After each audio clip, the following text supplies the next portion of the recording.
Pilot versus Gehlot के सबसे बड़े विस्फोटक लेटेस्ट इंटरव्यू पर बहुत बड़े सवाल उमड़ रहे हैं। उन सारे सवालों को आज इस वीडियो में हम उठाने वाले हैं और कहीं ना कहीं उनके जवाब भी ढूंढने की कोशिश करेंगे। आप इस वीडियो के आखिर तक बने रहिएगा, पूरा विश्लेषण आपके समक्ष होगा, क्योंकि आप हैं दिलचस्प विश्लेषणों के सबसे बड़े मंच पर, राजस्थान संवाद पर। अगर आपने अभी तक इस चैनल को सब्सक्राइब नहीं किया है दोस्तों, तो तुरंत कर लीजिए, ताकि पर्दे के पीछे की खबर आपको जरूर तौर पर और पूरे तौर पे वक्त रहते मिल पाए। तो आज हम बात कर रहे हैं वो नए विस्फोटक इंटरव्यू की जो मुख्यमंत्री गहलोत ने एक निजी चैनल को दिया, और वो इंटरव्यू कहीं ना कहीं आलाकमान को पूरी तरह से धत्ता बता रहा था। उस इंटरव्यू पर कुछ 10 बड़े सवाल हम यहां पर करने वाले हैं, और उन 10 बड़े सवालों को उठाने के साथ साथ उनके जवाब भी ढूंढने की पूरी तरह से कोशिश करेंगे। सबसे पहले और सबसे बड़ा सवाल उस इंटरव्यू में यह उठता है कि जब मुख्यमंत्री गहलोत साफ तौर पर यह बात कहते हैं कि पायलट तो बन ही नहीं सकते राजस्थान के मुख्यमंत्री, क्योंकि उन्होंने बगावत की थी, उनके पास एमएलएज ही नहीं हैं और भी बहुत कुछ। तो यहां पर एक बड़ा और पुरजोर सवाल यह उठता है कि कांग्रेस के कॉन्स्टिट्यूशन के हिसाब से यह तय करने का राइट एआईसीसी की कोर कमेटी के पास है, यह तय करने का राइट आलाकमान के पास है कि कौन मुख्यमंत्री बनेगा। यह तय करने का राइट मुख्यमंत्री के पास कब से आ गया? यह वाकई बहुत सोचने वाली बात है। टिकट आलाकमान देता है, मुख्यमंत्री कौन बनेगा तय आलाकमान करता है, लेकिन यहां पर कहीं ना कहीं प्रदेश के मुखिया आलाकमान से बड़े होते नजर आ रहे हैं, और इससे साफ तौर पे बताया जा रहा है कि भले ही सॉरी मैडम बोल दिया हो, लेकिन कहीं ना कहीं बगावत के तेवर, बगावत के सुर पुरजोर तरीके से उभर रहे हैं आलाकमान के खिलाफ। वो जो पूरी तरह से डिसिप्लिनरी नोटिस दिया गया था, अनुशासनहीनता का नोटिस दिया गया था, वो तो कहीं ना कहीं अनुशासनहीनता की शुरुआत थी। उसके बाद आलाकमान ने पुरजोर तरीके से सभी को यह निर्देश दिया कि वो किसी भी चैनल पर पार्टी की ऐसे थू थू करने वाले बयान नहीं देंगे। लेकिन फिर भी एक पूरा इंटरव्यू होता है, यहां पर भी कहीं ना कहीं अनुशासनहीनता है। और उसके बाद फिर से कहीं ना कहीं आलाकमान को आंख दिखाने वाला वाकया होता है, जब इस बयान में कहा जाता है कि वो तो बन ही नहीं सकते मुख्यमंत्री। कौन तय करेगा कि कौन मुख्यमंत्री बनेगा? यह भी पूरी तरह से अनुशासनहीनता का मामला है, आलाकमान को आंख दिखाने का मामला है। जब आप लगातार दूसरा बड़ा सवाल इस पूरे इंटरव्यू में यह है कि आप कहते हैं कि आप सदैव आलाकमान के आभारी हैं। आलाकमान ने आपको एनएसयूआई से लेकर अभी तक बहुत कुछ दिया है, केंद्र मंत्री बनाया है, आपको पीसीसी चीफ बनाया है, मुख्यमंत्री बनाया है, और आप जो भी वो कहेंगे उनके निर्देशों की पूरी तरह से पालना करते हैं। अब यहां पर बड़ा सवाल यह उठता है कि यह स्टेटमेंट अपने आप में ही पूरी तरह से कहना कुछ और करना कुछ और वाला स्टेटमेंट है। आप कहते हैं कि आप आलाकमान की बात मानते हैं।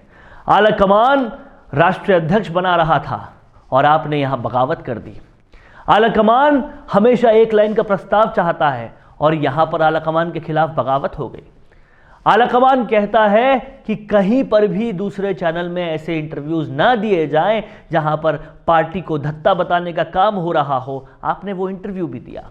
आलाकमान ने कहा कि 10 दिन में पूरी तरह से किसानों का कर्ज माफ कर दो। हाँ, आपने सिर्फ कोऑपरेटिव लोन यानी कि ऊंट की मुंह में जीरा करके इतिश्री कर लिया। कहीं ना कहीं आलाकमान के खिलाफ इस टेन्योर की शुरुआत से ही होने की एक बड़ी वजह शायद यह भी है कि अभी कांग्रेस के पास सिर्फ 2 ही स्टेट्स में सरकार है, और उसमें से भी सबसे बड़ा राजस्थान है। तो कहीं इस बात का अहंकार तो नहीं। और वहीं तीसरा और सबसे अहम और सबसे बड़ा सवाल यहां पर यह है कि यह कहा गया, ये बताया गया इस इंटरव्यू में कि कभी भी ना तो सचिन पायलट की, ना किसी विधायक की वहां पर साइडलाइन करने का काम हुआ है, हमेशा सबका काम हुआ है। अगर ऐसा है तो फिर उस वक्त के विश्वेंद्र सिंह के ट्वीट सबको याद हैं कि ब्यूरोक्रेसी किसके इशारे पर कैसे चल रही थी, कैसे सचिन पायलट खेमे के या फिर जो सचिन पायलट की कहीं ना कहीं आइडियोलॉजी के साथ हैं, उन तमाम विधायकों के काम रोके जा रहे थे। उसका सार्वजनिक तौर पे ट्वीट हुए थे, बहुत सारे बयान दिए गए थे। क्या वो बयान झूठे थे? और कहीं ना कहीं राहुल गांधी अगर कर्ज माफी का वादा करके गए थे, बेरोजगारी भत्ते का वादा करके गए थे, वो काम हुए नहीं, क्या उससे पायलट और उनके विधायक अपसेट नहीं थे? क्या वो काम नहीं हुए थे? ये बहुत सारे सवाल हैं, क्योंकि यहां सिर्फ सचिन पायलट और उनके विधायकों के काम नहीं, राहुल गांधी जो काम बता के गए थे वो भी नहीं हुए। चौथा और सबसे बड़ा सवाल यहां पर यह है कि इस इंटरव्यू में साफ साफ कहा गया कि 10-10 करोड़ रुपए लेकर विधायकों ने पूरी तरह से मानेसर को कूच किया और उन्होंने बगावत कर दी। अब यहां सबसे बड़ा सवाल यह है कि अगर उन्होंने 10-10 करोड़ रुपए लिए, अगर वो इतने ही गलत थे, अगर वो इतने ही करप्ट थे, तो उनमें से कई लोग तो अभी राजस्थान के मंत्रिमंडल में हैं। कैसे उनको आपने मंत्री बना दिया? आपकी सरकार में कौन मंत्री बनेगा ये तो आप ही तय करते हैं। क्यों आपने विश्वेंद्र सिंह को, क्यों आपने हेमाराम चौधरी को, क्यों आपने इन लोगों को मंत्री बनाया है? और यहां पर एक बड़ा सवाल यह भी है, आप कहते हैं कि आपके पास सबूत है कि ये 10-10 करोड़ रुपए जो लिए गए वो भाजपा कार्यालय से, दिल्ली के भाजपा कार्यालय से लिए गए। ये वही सबूत की बात हो रही है जिसमें फोन टैपिंग हुई थी, जो पूरी तरह से गैरकानूनी थी, जिस पर आज भी एक केस चल रहा है। क्या ये सारा मामला, ये सारी बातें बहुत बड़ा सवाल नहीं उठाती है?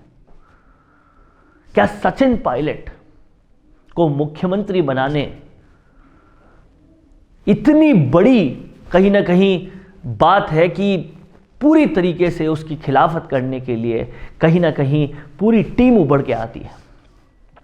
और यहां पर एक बड़ा सवाल और है, और उसको पूछे जाने की आवश्यकता भी बहुत ही ज्यादा है। अगर आप कहते हैं इस पूरे इंटरव्यू में कि अगर मेरे चेहरे के अलावा कोई और चेहरा ऐसा है जिसको लाने से सरकार बनने में आसानी होती है, तो यह भी आप बात पुरजोर तरीके से बताएं कि क्या आपको नहीं पता राजस्थान में सबसे लोकप्रिय चेहरा कौन है? क्या पूरे भारत में कांग्रेस का सबसे लोकप्रिय चेहरा कौन है? अंदर खाने तो ये बात सब जानते हैं। तो क्या आप कांग्रेस को जिताना नहीं चाहते, या फिर कहीं ना कहीं कांग्रेस की खिलाफत करने के लिए ये सब कुछ हो रहा है? इन सारी बातों का विश्लेषण को समझिए, इन सारी बातों का सार समझिए, आपको समझ में आ जाएगा कि ये इंटरव्यू में क्या कुछ किया गया है। भारत जोड़ो यात्रा से पहले, गुजरात चुनाव के दौरान इस इंटरव्यू का होना साफ साफ बताता है कि कांग्रेस का कौन भला चाहता है और कौन बुरा। देख रहे हैं आप लोग राजस्थान संवाद। वीडियो कैसा लगा कमेंट करके बताएं, और अगर आपको और किसी भी विषय पर इसी तरह से विश्लेषण चाहिए तो वो भी कमेंट में बताएं। वीडियो अच्छा लगा है तो लाइक करके ज़्यादा से ज़्यादा शेयर करें। देखते रहिए राजस्थान संवाद। हेलो इन्वेस्टर्स, क्या आप भी शेयर बाजार से जुड़ी समस्याओं से जूझ रहे हैं और इसका समाधान चाहते हैं? तो इन प्रॉब्लम्स के सलूशन के लिए आ चुका है शेयर क्लेम दोस्त। तो इन्वेस्टर्स, हम आपके लिए लेकर आए हैं शेयर बाजार से जुड़ी सभी समस्याओं का समाधान, वो भी एक ही छत के नीचे। जैसे शेयर्स को IEPF अथॉरिटी से क्लेम करवाना, शेयर होल्डर की डेथ के केस में शेयर्स का ट्रांसमिशन करवाना, डुप्लीकेट शेयर सर्टिफिकेट इशू करवाना, नेम और सिग्नेचर का मिसमैच होना, फिजिकल शेयर्स को डीमेट करवाना, सक्सेशन सर्टिफिकेट और लीगल हेयर सर्टिफिकेट दिलवाना, अनक्लेम्ड और अनपेड डिविडेंड्स को क्लेम करवाना, legal matters related to physical share certificate और भी बहुत सारी समस्याओं का सारा समाधान।